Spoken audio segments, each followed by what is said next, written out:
네,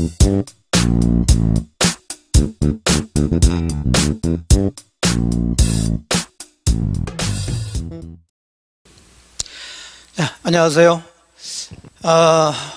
계속 지금 직접 뵙지 못하고 강의를 지금 한 지가 이제 일주일이 지나고요. 그렇네요. 좀 심심합니다. 빨리 코로나 전국이 좀 진정이 돼서 우리 공부하신 분들하고 얼굴 맞대고 이렇게 웃으면서 서로 질문하면서 강의를 할 때 그럴 때가 빨리 왔으면 좋겠습니다.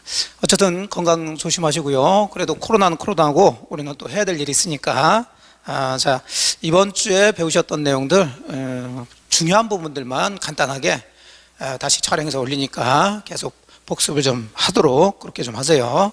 자, 오늘 볼 것은 이제 그 대리 파트에서 협의의 무권 대리를 좀 봅니다.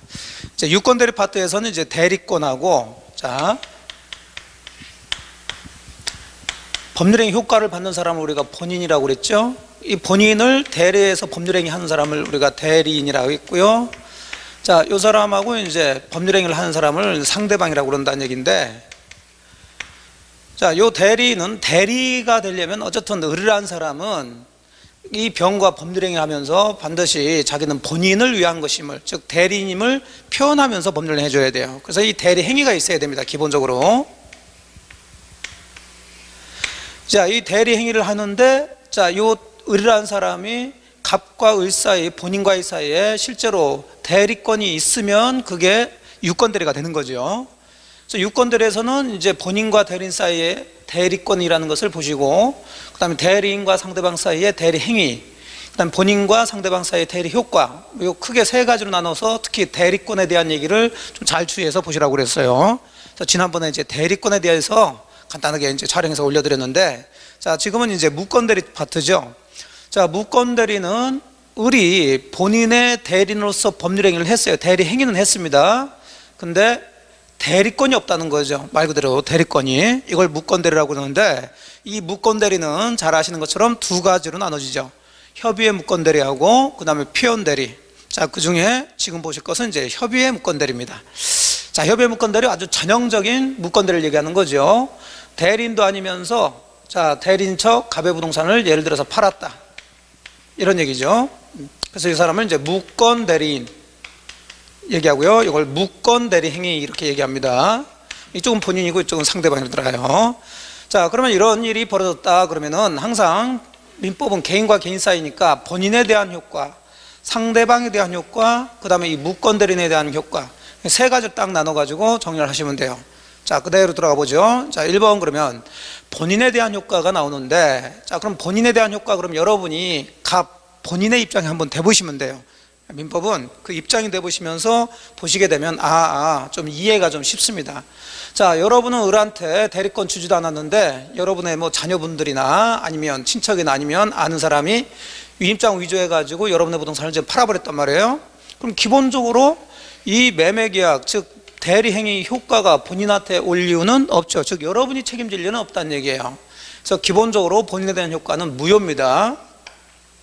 자, 무효인데, 자, 요 무효는 무효로 확정된 게 아니라 나중에 여러분이 봤을 때 이 매매계약이 잘 됐다 그러면 여러분이 추인을 할 수가 있죠.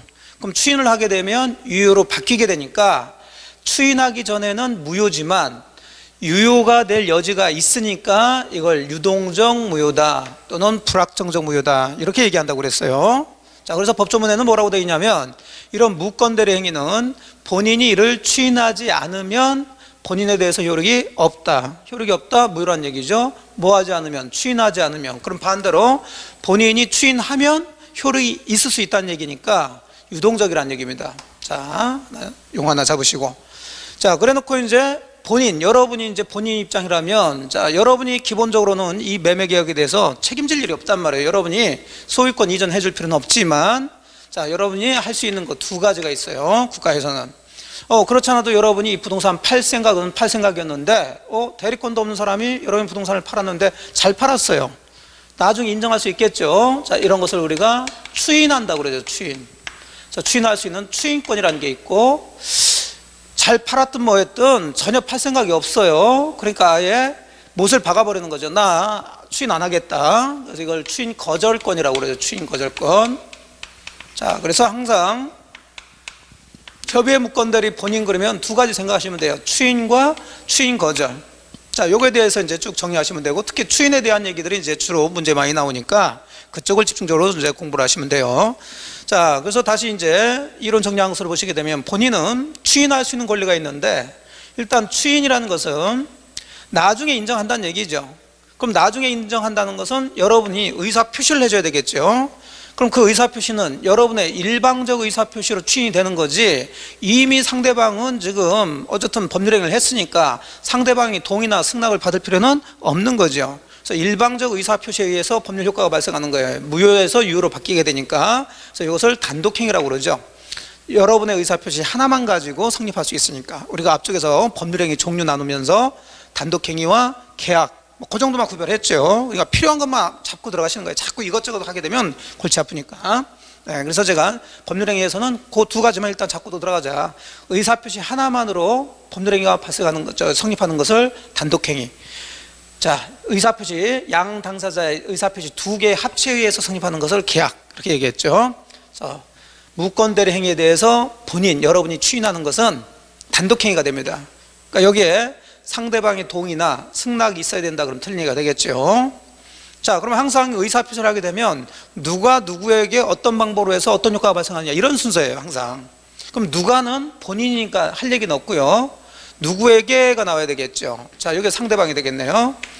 자, 그 추인의 상대방은 무건대리인에게도 할 수도 있고요, 계약의 상대방에게도 할 수 있고, 그 승계인에게도 다 할 수 있다. 기본적으로 이거 장난 많이 치는데, 꼭 계약 상대방한테만 추인을 할 수 있는 것은 아니다. 무건대리인에게도 할 수 있는데, 다만 좀 여기서 주의하실 것은, 추인을 하게 되면 이 무건대리 행위가 무효였다가 유효로 바뀌죠. 그럼 상대방도 그 사실을 알아야 되겠네요. 그러면 이 추인을 예를 들어서 무건대리인에게만 추인했다 그러면 본인은 추인했지만 그 추인했다는 사실을 상대방이 알 때까지는, 즉 모르는 상태에서는 그 추인했다는 사실을 가지고 상대방에게 대항할 수, 주장할 수 없겠죠. 그것은 뭐 당연한 얘기를 해서, 아니면 뭐 나중에 봐도 되니까 여기다 정리를 안 해놨는데, 일단 추인의 상대방을 잘 잡으시라고요. 무건대리인, 그 계약의 상대방, 이 사람하고 거래한 승계인에게도 할 수는 있다. 잡으시고, 자, 그러면 누가 누구에게까지 했으니까 어떤 방법으로 이게 나와야 되겠죠. 추인의 방법이 나와요. 자, 그러면 추인의 방법으로는, 추인은 아까 뭐라고 그랬나요? 단독행위 의사표시라고 그랬죠. 그래서 우리 시험 범위 내에서 의사표시하는 방식은 제한이 없습니다. 모든 의사표시는 다 명시적이든 묵시적이든 다 할 수가 있다. 자, 명시적, 뭐 말로 얘기한다거나 글로 써서 한다거나 이렇게 해도 되고요. 묵시적이라는 것은 그렇게 하지 않더라도 일정한 행동을 했을 때, 자, 행동을 했을 때, 아, 저거 추인으로 인정해 줄 수 있는 게 있겠죠. 그러니까 가장 대표적으로 여러분이 명시적으로 나 추인하겠다 이런 얘기는 하지 않았다 하더라도 상대방이 중도금을 주니까 쓱 받더라, 그거 인정하는 거죠. 이런 걸 묵시적 추인이라고 그럽니다. 자, 주의할 건, 추인을 하려면 그 의사표시 전부에 대해서 해줘야 돼요. 무건대리인이 예를 들어서 여기 5억에 매매 계약을 했어요. 여러분 부동산 지금 대리권도 없는 사람이 팔았는데 그걸 추인하려고 그럽니다. 그럼 하려면 요거 그대로 해줘야지, 이 내용을 바꿔서 한다거나 아니면 조건을 달면서 하게 되면 결국 추인은 여러분의 일방적 의사표시로 이 매매 계약이 무효에서 유효로 바뀌기 때문에 상대방도 좀 영향이 있더란 얘기죠. 상대방이 피해를 볼 수가 있어요. 지금 5억에 상대방은 샀는데 여러분이 추인하면서 야, 이거 10억으로 나 추인하겠다, 말이 안 되는 소리죠. 자, 이러니까 추인을 하는데 일부만 추인하거나 내용을 변경해서 추인하게 되면 상대방이 피해를 볼 수 있으니까 상대방 동의를 얻지 못하는 한 그 추인은 효력이 없습니다. 그럼 반대로 일부 추인이나 내용 변경 추인은 상대방 동의가 있다면 효력이 있겠죠. 결국 상대방을 고려하라는 얘기니까요. 잡으시고, 자, 그러면 이제 추인 누가 누구에게 어떤 방법으로 했는지, 자, 했어요. 그럼 전체적으로 추인을 다 했다. 그럼 효과 나와야죠. 효과. 그러면 추인을 하게 되면 유동적 무효 상태인 무건대리 행위를 유효로 바뀐다 그랬어요. 유효로. 그러면 어느 때부터 효력이 발생하느냐? 자, 무건대리인이 예를 들어서 9월 1일 날, 자, 대리권도 없으면서 대리인 척하고 매매 계약을 했는데 본인인 여러분이 10월 1일 날 추인을 했을 때 이 매매계약의 효력은 추인한 때인 10월 1일부터 효력이 발생되는 게 아니고요. 자, 9월 1일 계약 시에 소급해서 효력이 발생한다는 거 주의해서 보시고요. 자, 이렇게 해서 일단 협의회 무건대리에서 본인에 대한 효과 중에 하나, 추인에 대한 얘기를 해봤습니다. 자, 그 다음에 본인은 추인을 거절할 수도 있는데 이건 크게 볼 건 없어요. 나중에 이제 조금 더 깊이 들어가면 조금 주의해서 보일 게 하나가 있는데, 아직은 뭐 거기까지 들어가지 마시고 그냥 추인 거절은 그냥 안 하겠다는 얘기니까 유동적 무효 상태를 확정적으로 무효화시켜 버리는 거죠. 이걸 추인 거절이라고 그래요. 그래서 추인 거절은 무건대리 행위를 확정적으로 무효화시키는 것을 이제 추인 거절권이라고요. 그럼 추인 거절은 상대방하고 방법은 요 추인의 상대방하고 방법하고 똑같이 하라고 법에 규정이 되어 있습니다. 자, 이렇게 해서 본인에 대한 효과 두 가지, 추인과 추인 거절할 수 있는 거, 기본적으로 효력이 없지만, 자, 이렇게 잡으시고, 자, 이제 본인에 대한 얘기를 했으니까 이제 상대방 이제 보시라는 거죠. 상대방. 자, 지금 을한테 지금 샀어요. 자, 을이 지금 갑의 대리라고 해서 마음 놓고 샀는데 알고 봤더니 대리권이 없는 무권 대리인들아. 그럼 여러분이 이제 상대방 입장이 돼보시라고요. 이제 산 사람 입장이. 얼른 이쪽에서 얼른 이쪽으로 보세요. 여러분이 지금 샀단 말이에요. 부동산 괜찮아가지고 샀어요. 근데 본인이라는 사람 직접 산 게 아니라 이 사람의 대리라는 사람부터 지금 샀다는 얘기죠. 근데 나중에 알고 봤더니 대리권이 없더라는 거예요. 자, 그러면 여러분은 저 부동산이 필요해서 샀겠죠.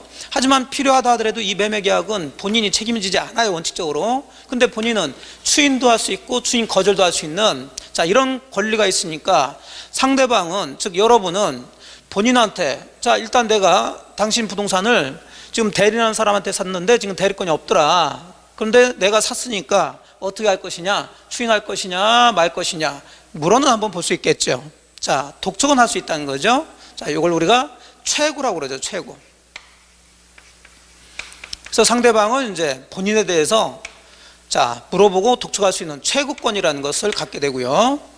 그 다음에 여기 두 개 있으니까 또 균형을 맞추기 위해서 여기도 하나를 더 줍니다. 여러분이 샀을 때 이 사람이 무권대리라는 걸 전혀 모르고 샀어요. 그래서 샀는데 나중에 알고 봤더니 대리권이 없는 사람이 지금 마음대로 지금 남의 부동산을 대리인 척하면서 팔아버렸다.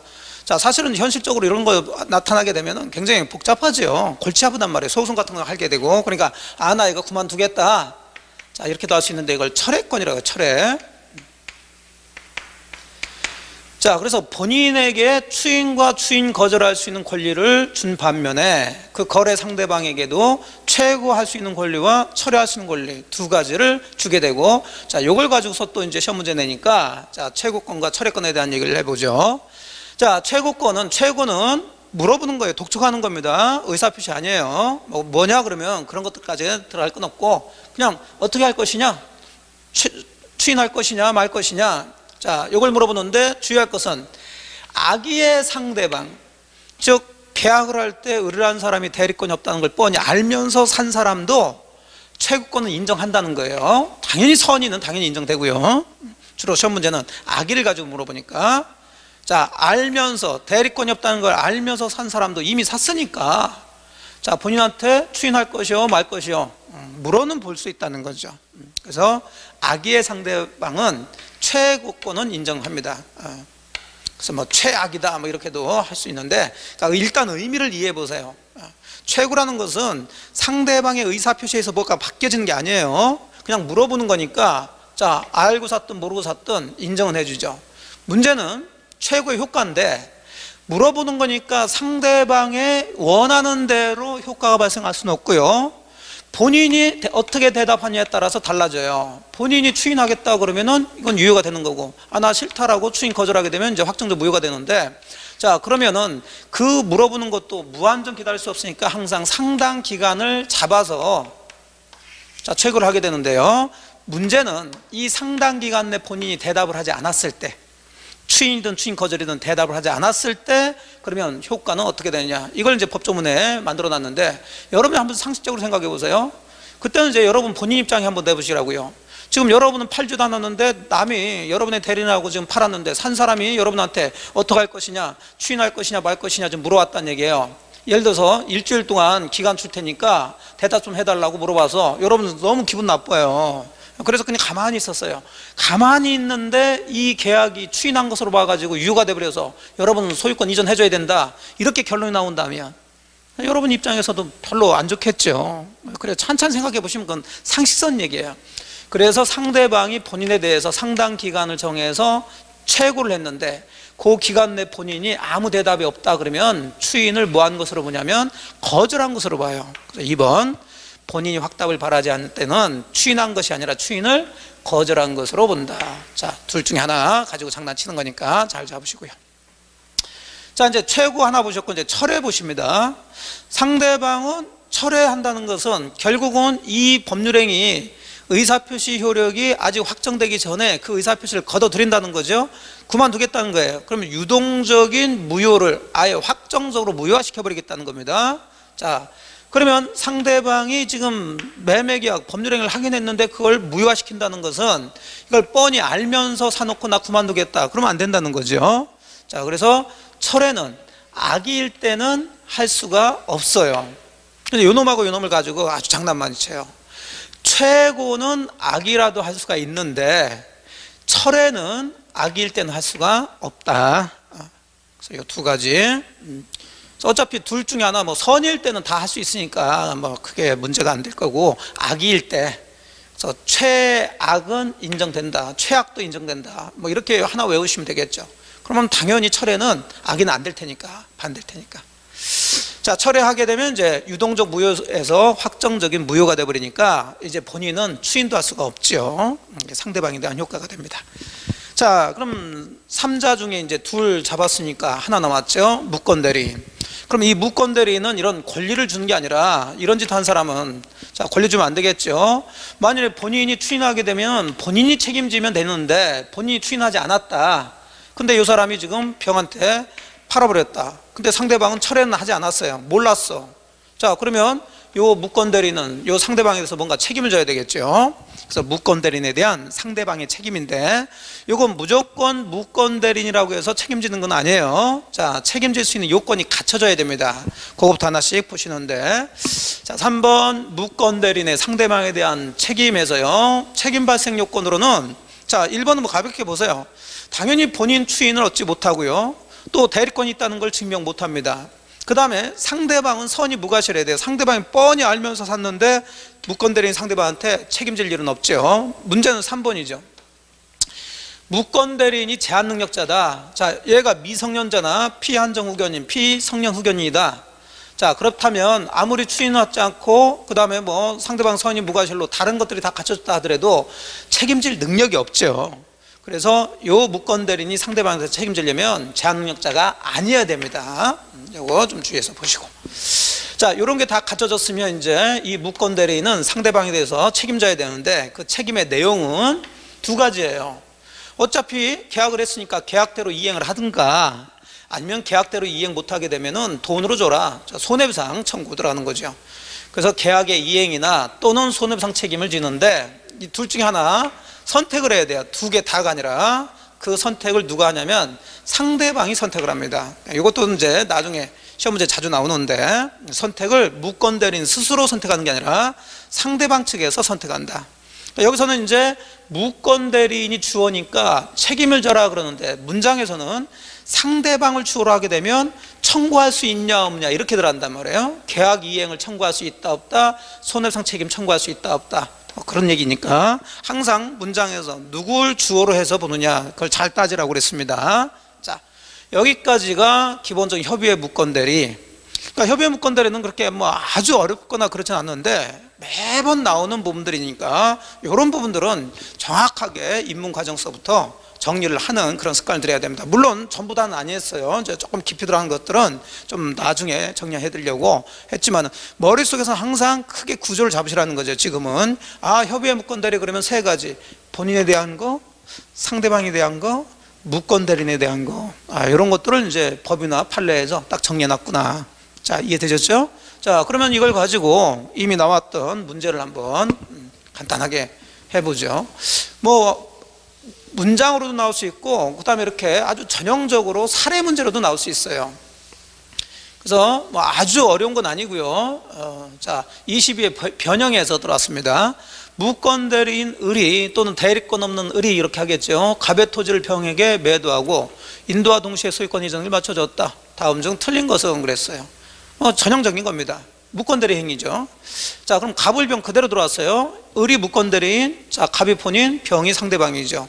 자, 1번 을병 사이 매매 계약은 원칙적으로 갑에게 효력이 없지요. 원칙적으로 무효란 말이에요. 추인하기 전까지는.